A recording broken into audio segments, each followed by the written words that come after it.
Welcome makers, it's Jo. I'm going to be doing a Lyra Sewalong today, which is a long sleeve dress with tiers and a collar and a button band from Tilly and the Buttons.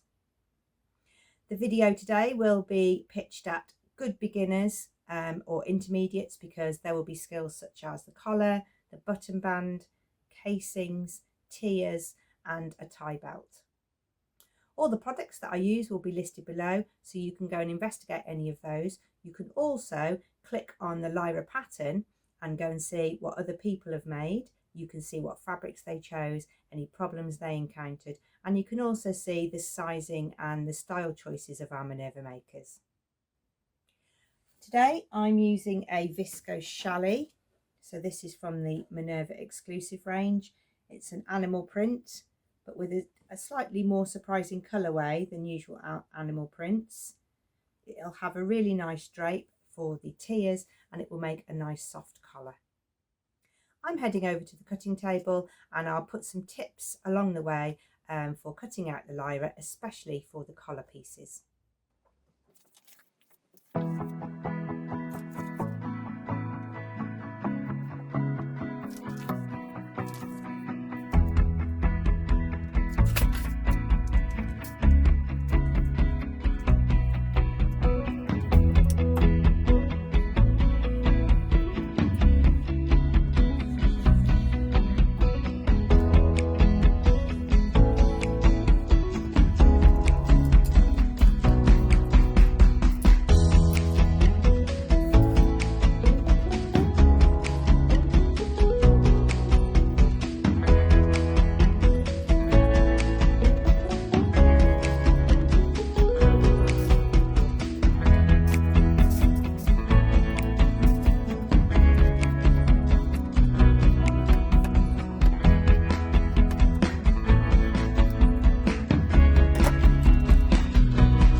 Now that we're all cut out, we're ready to start to sew.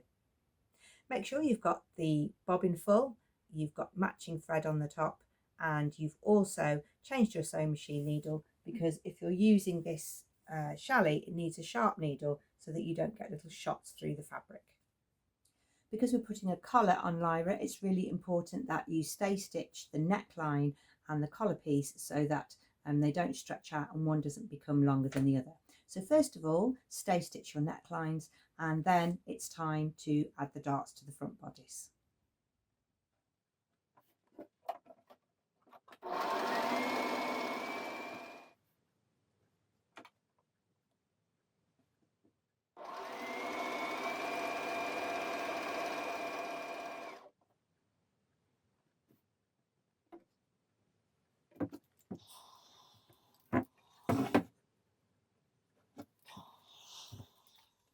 When you've added the darts, it's now time to sew the shoulder seams. If you need to make a sloping shoulder adjustment or a square shoulder adjustment, just check by trying on your Lyra that your shoulders are not leaving any sort of gaping at your armhole, or it's not pulling away from the back of your neck.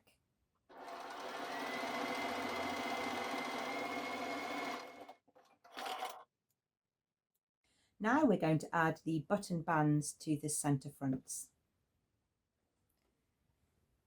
The button bands have, they're not the same on both sides. So one side's got a notch and one side hasn't, and that indicates some specific instructions.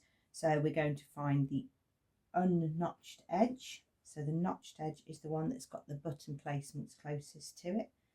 I've got little tailor's tacks.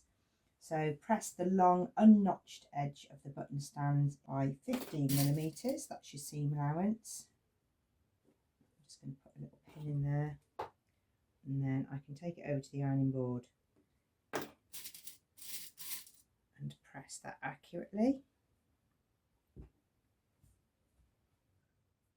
Once you've pressed under the unnotched edge, you're going to look for the notched edge, which is here, and match it up with the notch on the fronts. It will mean that you should have a notched bottom. So the bottom has 2 notches on it, and that goes at the bottom of the front opening, and that's how you know you've got the button bands on the right way round. And you might think, oh, it doesn't matter which way round because they're just rectangles, but your button placements will be in the correct place if you match all the notches. We will be sewing this again with a 15mm seam allowance so that all the parts fit together when we fold them over. Before you complete the button band, you need to trim out the interfaced seam, because otherwise you're going to have too much bulk inside your button band. So when you come to make a buttonhole on your machine, you'll be going through lots and lots and lots of layers. So trim out the seam allowance on the notched edge and trim that down by half or down to 5mm.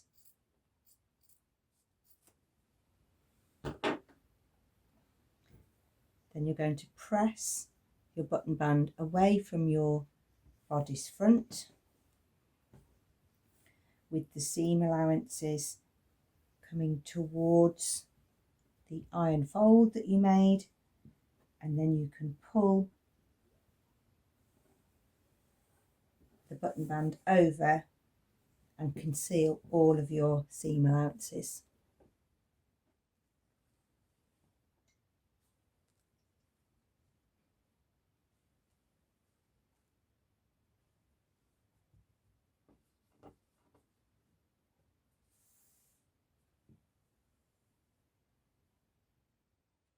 You will have marked where the buttonholes are when you were cutting out, so now it's time to put the buttonholes on the front of your dress before we attach the skirt.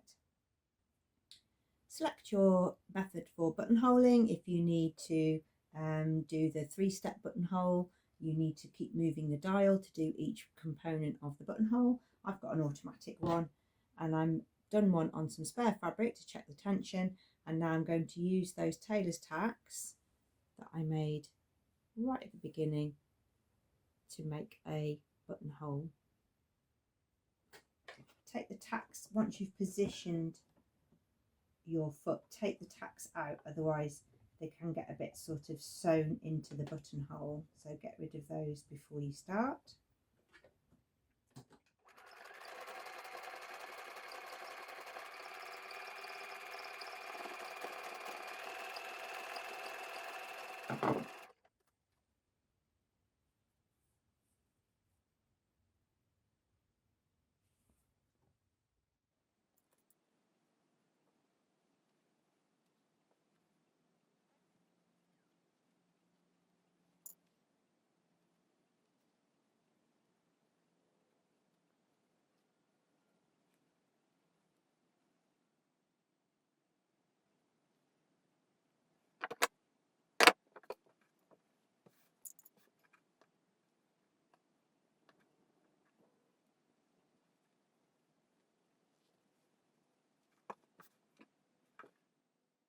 We're going to spend a little bit of time now showing you how to put the collar on, and I'm going to show it in small stages. There are two sets of collars. There's the under collars, they're the ones cut on the bias, and there's the upper or outer collars, and they're the ones that are interfaced and cut on the straight grain. So let's put those ones aside for the moment. So when you make your collar, you want this under collar to stay under here. You don't want that to be rolling out to the front. And a little trick on this pattern is to trim out this under collar so that it's 2 millimeters smaller than the outer collar.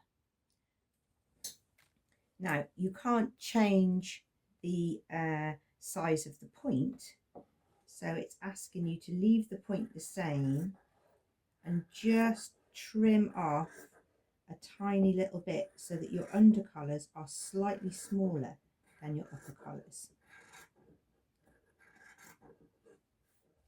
This will mean that because it's smaller, it will automatically roll to the back.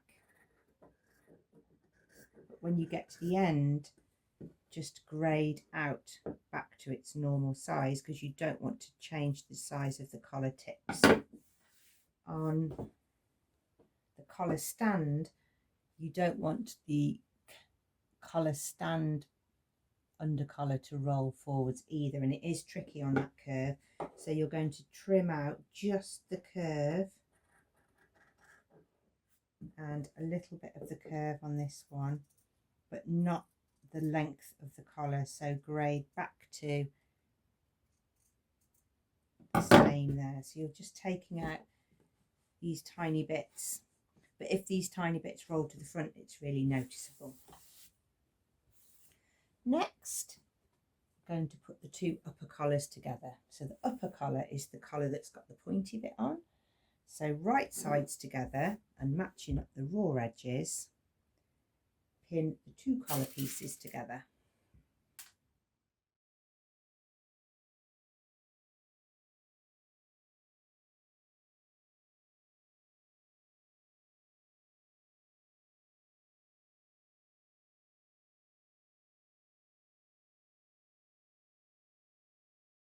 Notches as well, so you can match those up, but you will have a little bit of ease in that collar, and that's so that the outer collar can roll over.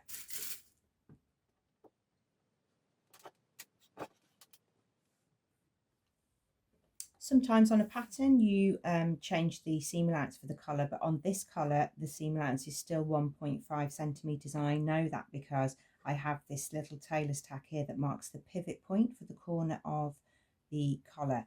So I have drawn on, you can't see it because it's an air erasable pen, but I've drawn on the 1.5 seam allowance so that I definitely can turn on that pivot, and I definitely will have the same seam allowance all the way around so that my collars match exactly.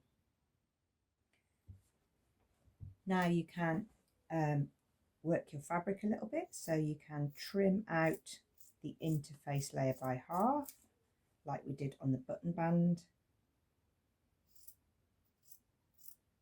and that will reduce bulk inside the collar, and it will also mean that you can get a really good point on the ends of your collars.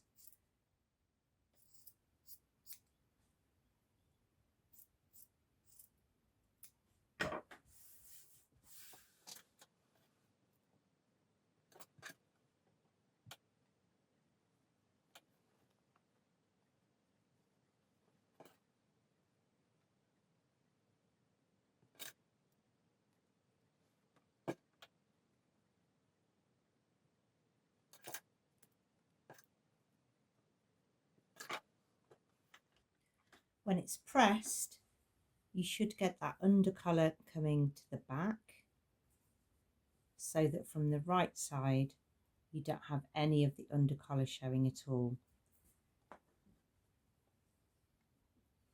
You can just see the under collar there is, this is the under collar, so it's on this side. You see that little millimetre of top collar showing, but that means that everything is behind the back of the top collar. Next, take the uninterfaced collar the undercolour that's called, and you're going to match that up with this edge of the collar, not the one that you've sewn, so that all the raw edges are together. There's some little notches on the pattern piece near the end of the collar that you need to mark. There's quite a few, and you need them when you're making a collar. So here near the end of the collar stand, here and here, so that one on the curve lands right on the end of the collar.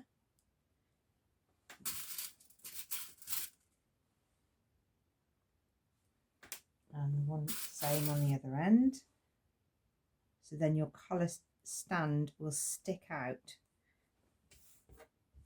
over the edges of your collar. Going to pin the rest of that in. There's some more notches to match up. And remember, that piece is cut on the bias, so it's quite movable and pliable so that you can get it in the right place. I'm going to match up all of those raw edges and tack that in place, not machine sew at this point. Once that's tacked on, I'm going to turn the collar over. So this is the interfaced upper collar. We're going to match that up with the interfaced under collar, so you get a little sandwich.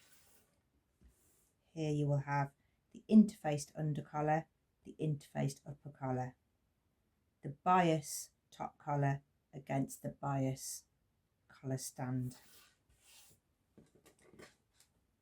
Going to match the curve shapes on the end, and remember we did trim a little bit out there, so it won't match up completely. I've got that little bit that I trimmed out, so match the bottom of the curve and the top of the curve. I'm going to tack that in place. You can just sew it now if you want to, but I like to keep everything really neat when I'm making a collar so that it's very accurate. You've got your markings here for buttons, so don't pull those out because you'll need those later. And when you sew this under the machine, sew it from the interfaced side. Once you've got that sewn, just before you trim out any seams, just check that you've got 1.5 seam allowance exactly on the ends, because those ends will mean that your collar will go together properly at the end. Sometimes when you're going around that curve you drift out, or sometimes you can drift in, so just double check that that is 1.5 on each end and you haven't got any sort of spiky curves. Once you're happy with that your two curves are symmetrical, you can use the same trimming out techniques that you've already used. So take out half of the seam allowance on the interface side. You could also clip this if you want to, if you've got really sharp scissors. You can also take a little bit of this out on the curve.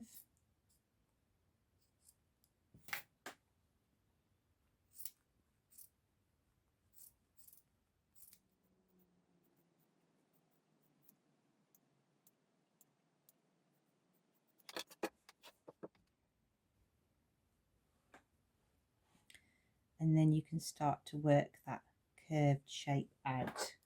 I like this tool, it's got a nice curved edge on it, because you don't want that to be spiky, you want that to be a curved collar stand with your collar here, and then your collar will come down with the collar stand sticking out at the end with your place for your button placement. Give it a good press and then we're ready to put it onto the dress. Take your collar and with your interfaced under collar, match that with right sides together to your top. I've found the centre point of the collar and I've marked the centre point of the back neck, because that helps to know where I've got to ease in. And that curved edge that we made, bits on the undercollar, that matches exactly with the end of the button stand. And that needs to be pretty accurate there, because that's the flush finish on the end of your top, so it needs to go straight down. You will have some easing to do in here. There are notches which you match up and pin vertically so that you can pull your pins out as you sew.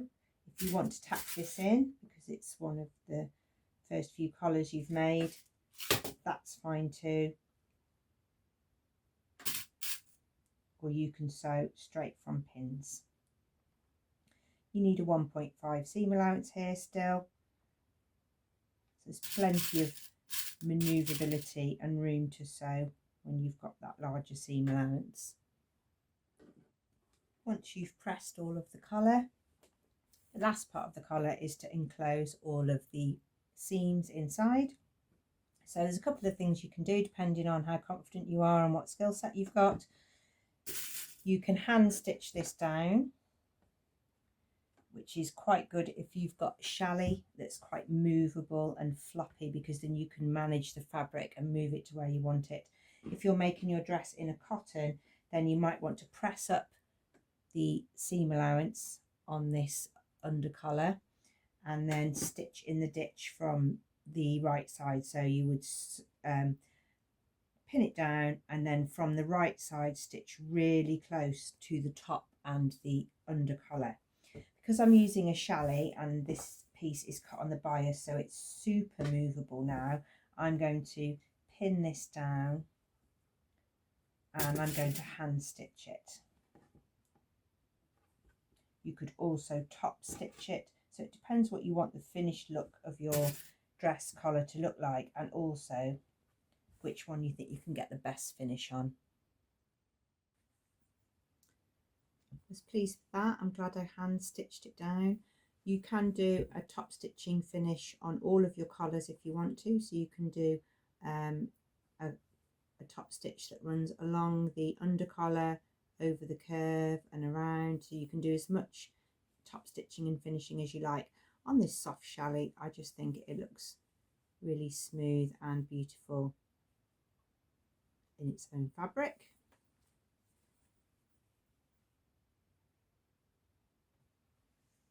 And that's all hand stitched down. I'm going to attach the sleeves now. You can attach them flat, or you can sew up the side seam and sew up the sleeve and set the one sleeve into the armhole.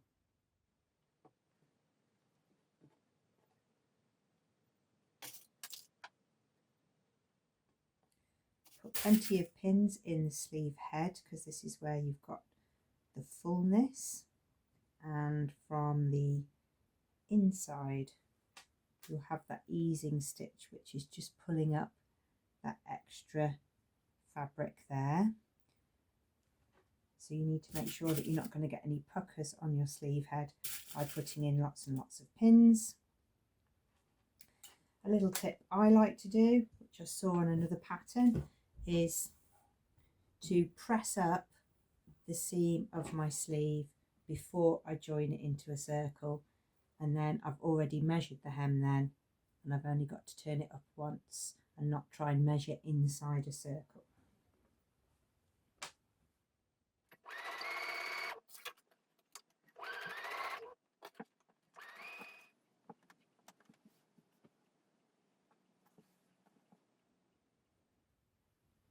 Final part of putting the sleeves in is to hem the sleeves, and now you'll see why that little iron turn up that I did before is perfect, because it's already measured out for me.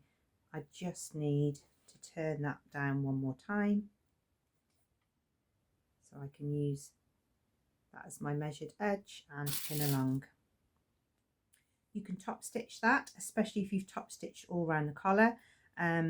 Or if you've hand stitched your collar like I have, you can hand stitch the hems. So whatever you would like the final look of your Lyra to look like. If you're making the long sleeve version, now is the time to put the casing in the bottom. So it has a narrow elastic casing or you can hem now for the short sleeves.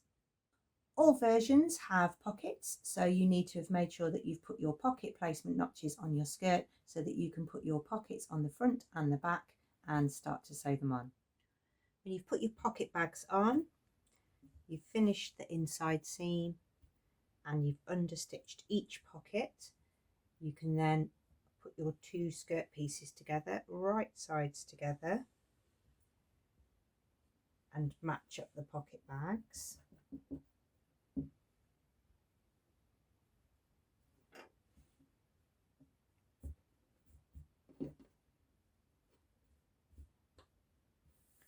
The next seam that you would take will be from the top down, and then you might want to put a little pivot point there at 1.5 centimeters around the pocket bag, back to a pivot point here at 1.5 centimeters, and then down to the hem. And then you can press open the seams, and you might need to just clip at the top and the bottom of the pocket so that you can spread those seams out and your pocket can hang freely. And you do that on both sides.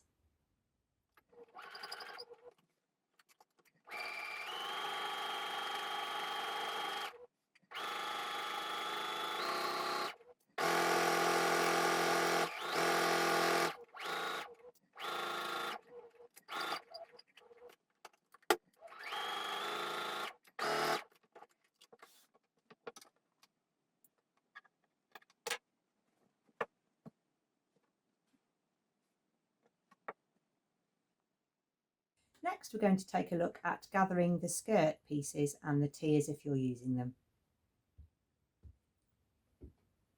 You need to put 2 rows of gathering stitches around the waist part of your skirt piece and also 1 layer of your tier. And it's a lot of fabric to gather, so you can use 2 rows of running stitches. That's your machine on the longest stitch length. And you do 1 row of gathering stitches and then another row of gathering stitches, and then you can pull up the bobbin threads. And this is fine. It does mean sometimes you run the risk of a breakage. I like to use a fishing line, or this is Roman blind cord, and I like to use a technique where I zigzag over the cord and then draw up the cord, especially if I've got a really big circumference and a bit of a weight of fabric. This is a little bit stronger and it feels a little bit more secure when you're pulling it, so I'll show you how it works. You put the cord on the wrong side of the fabric, you snap your foot on top, then you need a really wide zigzag stitch.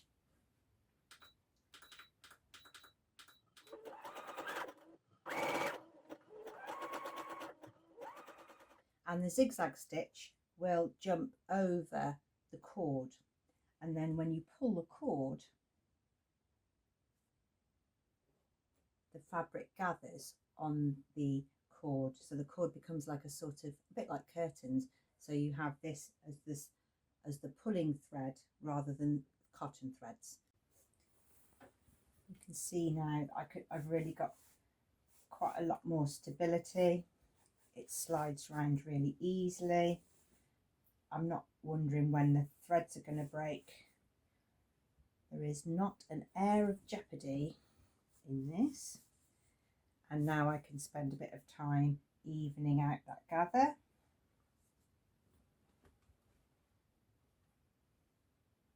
And I can pull it from both sides.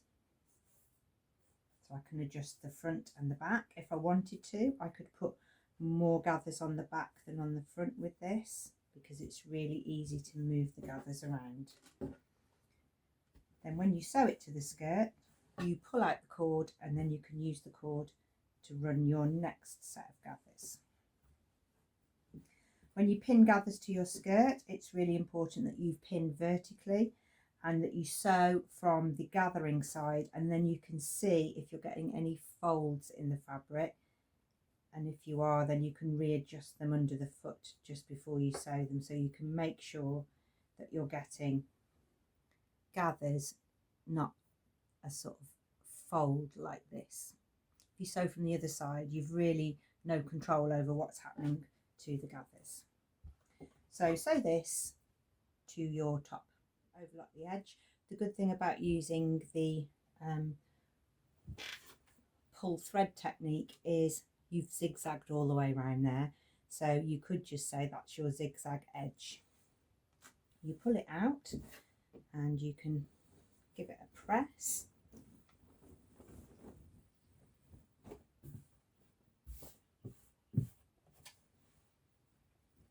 And your skirt is attached. You're going to repeat that process now by adding the next tier on. If you're making the short dress version, you can hem now, or if you're adding the tier, you can add the tier next. I like to hem the tier before I gather it. I can control a smaller piece of fabric, whereas if I've got a whole dress attached to a tier and I'm trying to hem it under the machine, it's quite a sort of heavy garment then to be slopping away from the machine. So I'm going to hem my tier, gather the top, and then attach it to the next layer. Next, we're going to make the optional waist tie. Join the two short ends of the tie together. Press this open.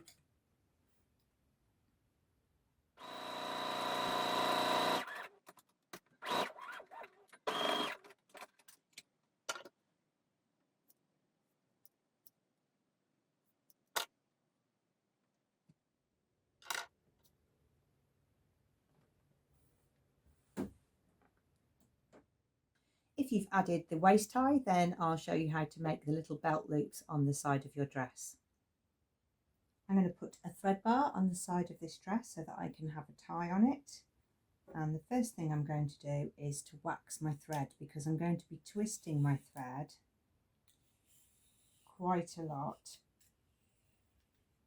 to make the thread loop.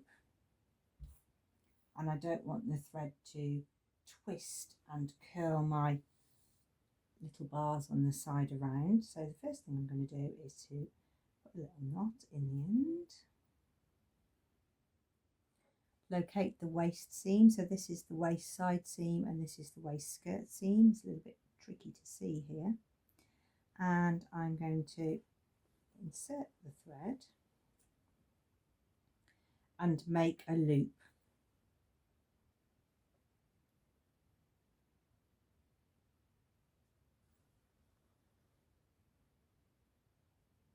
And the loop needs to be big enough for the belt to go through so that it's not too tight.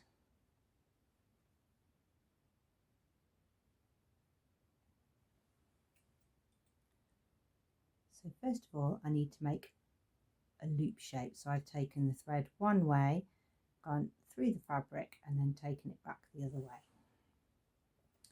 Next, I'm going to keep the thread behind the loop, take my needle through the loop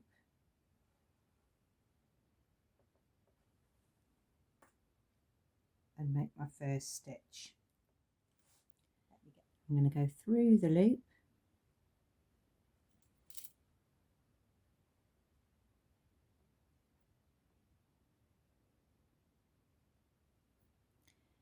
through the loop, have the spare thread behind, pull it up, through the loop, have my spare thread behind the needle and pull it up. And the wax thread is lovely because it really does help to slide those stitches along, because you're going to keep making lots and lots of those and lining them all up. If you can keep them all flat, you get a really neat finish. Otherwise you really are just making a thick piece of thread. This is a Pearl 8 cotton thread, and because I've waxed it, it shouldn't twist so much. And I'm lining all of those stitches up along those two loops that I made. And you just continue until you get to the end of your loop.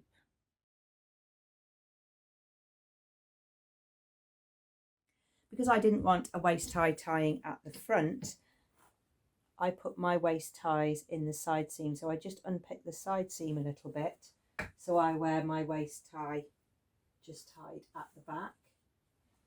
It just takes a little bit of the shaping in off the waist, but not all of that nice sort of swing and fullness that I like in this style of dress.